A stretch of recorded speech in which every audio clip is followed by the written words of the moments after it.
ଏବେ ସୁଭଦ୍ରା ଯୋଜନାକୁ ନେଇ ଆସିଲା ଗୋଟିଏ ବହୁତ ବଡ଼ ଅପଡେଟ୍। ଆଉ କ'ଣ ଅପଡେଟ୍ ଆସିଛି ଭିଡ଼ିଓ ମାଧ୍ୟମରେ ସମ୍ପୂର୍ଣ୍ଣ ଜାଣିବା। ଆଉ ଜାଣିବା ପାଇଁ ଆପଣମାନେ ଭିଡ଼ିଓଟି ଲାଷ୍ଟ ପର୍ଯ୍ୟନ୍ତ ଦେଖନ୍ତୁ, ସମ୍ପୂର୍ଣ୍ଣ ଜାଣିପାରିବେ। ଏବେ ଫେବୃଆରୀ ମାସ 8 ତାରିଖରେ ଯେଉଁ 20 ଲକ୍ଷ ମହିଳାମାନଙ୍କୁ ମିଳିବାକୁ ଯାଉଛି ପ୍ରଥମ କିସ୍ତି ଚତୁର୍ଥ ପର୍ଯ୍ୟାୟର ଟଙ୍କା, ସେଇମାନଙ୍କ ପାଇଁ ବହୁତ ବଡ଼ ଖୁସି ଖବର। ଆଉ କେଉଁମାନେ ପାଇବେ ଆଉ କେଉଁମାନେ ପାଇବେ ନାହିଁ, ସମ୍ପୂର୍ଣ୍ଣ ଭିଡ଼ିଓ ମାଧ୍ୟମରେ ଦେଖିବେ। ଆଉ ସମ୍ପୂର୍ଣ୍ଣ ଭିଡ଼ିଓଟି ଦେଖନ୍ତୁ, ଲାଷ୍ଟ ପର୍ଯ୍ୟନ୍ତ ଦେଖିଲା ପରେ ଜାଣିପାରିବେ।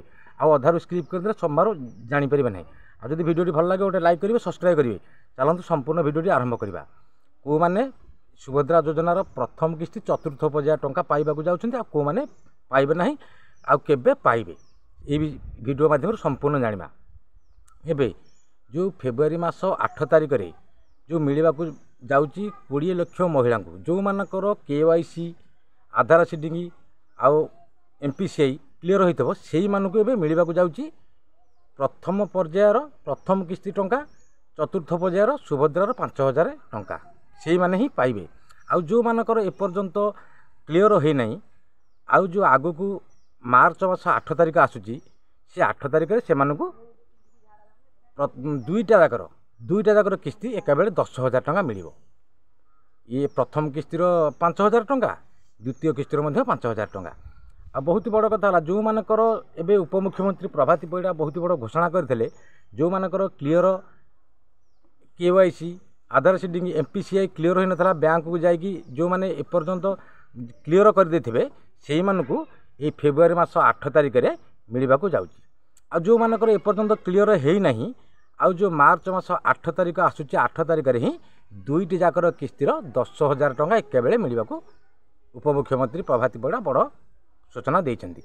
କିନ୍ତୁ ଆମ ପ୍ରିୟ ମୁଖ୍ୟମନ୍ତ୍ରୀ ଶ୍ରୀଯୁକ୍ତ ମୋହନ ଚରଣ ମାଝୀ ବହୁତ ବଡ଼ ଘୋଷଣା କରିଛନ୍ତି, ଯେଉଁମାନେ ପ୍ରକୃତରେ ଯୋଗ୍ୟ এই ସୁଭଦ୍ରା ଯୋଜନା ପାଇବା ପାଇଁ, ଯେଉଁମାନେ ପ୍ରକୃତରେ ଯୋଗ୍ୟ ସେଇମାନେ ହିଁ ଏ ସୁଭଦ୍ରା ଟଙ୍କା ପାଇବେ। ଆଉ ଯେଉଁମାନେ ଅଯୋଗ୍ୟ ସେମାନେ ଏଥିରୁ ଟଙ୍କା ପାଇବେ ନାହିଁ।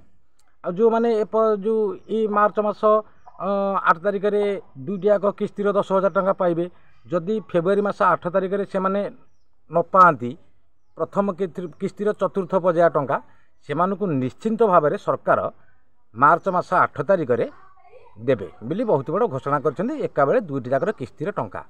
ଏପର୍ଯ୍ୟନ୍ତ ମଧ୍ୟ ଆପ୍ଲାଏ ଚାଲିଛି, ଯେଉଁମାନଙ୍କୁ 21 ବର୍ଷ ବୟସ ହେଉଛି ସେମାନେ ମଧ୍ୟ ଏବେ ଆପ୍ଲାଏ କରୁଛନ୍ତି, ମଧ୍ୟ ମାର୍ଚ୍ଚ ମାସ 30 ତାରିଖ ପର୍ଯ୍ୟନ୍ତ ଆପ୍ଲାଏ ଚାଲିବ ବୋଲି ଉପମୁଖ୍ୟମନ୍ତ୍ରୀ ପ୍ରଭାତୀ ପରିଡ଼ା ବହୁତ ବଡ଼ ସୂଚନା ଦେଇଛନ୍ତି।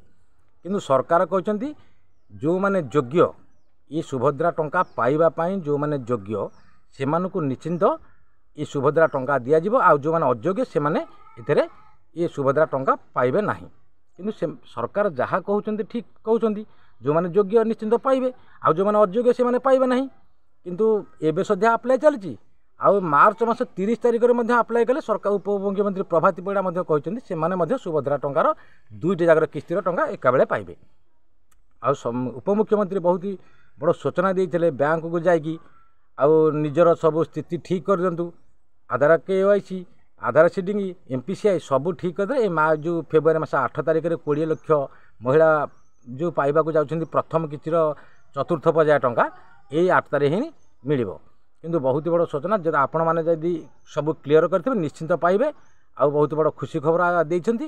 ଆଉ ଆପଣମାନେ ତ କରିଦେଇଥିବେ, ଯଦି ଆପଣମାନଙ୍କର ଠିକ୍ ଠାକ୍ ଥିବ ନିଶ୍ଚିନ୍ତ ଭାବରେ ଏଇ ଫେବୃଆରୀ ମାସ 8 ତାରିଖରେ କିନ୍ତୁ ଆପଣମାନଙ୍କୁ ମିଳିବ ପ୍ରଥମ ପର୍ଯ୍ୟାୟର ଏଇ ଯେଉଁ ପ୍ରଥମ କିସ୍ତି ଟଙ୍କା, ଚତୁର୍ଥ ପର୍ଯ୍ୟାୟର ଟଙ୍କା ସରକାର ଇଏ ସୁଭଦ୍ରା ଯୋଜନାର ଦେବେ ବୋଲି ବହୁତ ବଡ଼ ଘୋଷଣା କରିଛନ୍ତି। ଆମ ଉପମୁଖ୍ୟମନ୍ତ୍ରୀ ପ୍ରଭାତୀ ପରିଡ଼ା ବହୁତ ବଡ଼ ଘୋଷଣା କରିଛନ୍ତି। ଆମ ପ୍ରିୟ ମୁଖ୍ୟମନ୍ତ୍ରୀ ଶ୍ରୀଯୁକ୍ତ ମୋହନ ଚରଣ ମାଝୀ ମଧ୍ୟ ଯାଜପୁରଠାରେ ଦେବେ ବୋଲି ବହୁତ ବଡ଼ ଘୋଷଣା କରିଛନ୍ତି।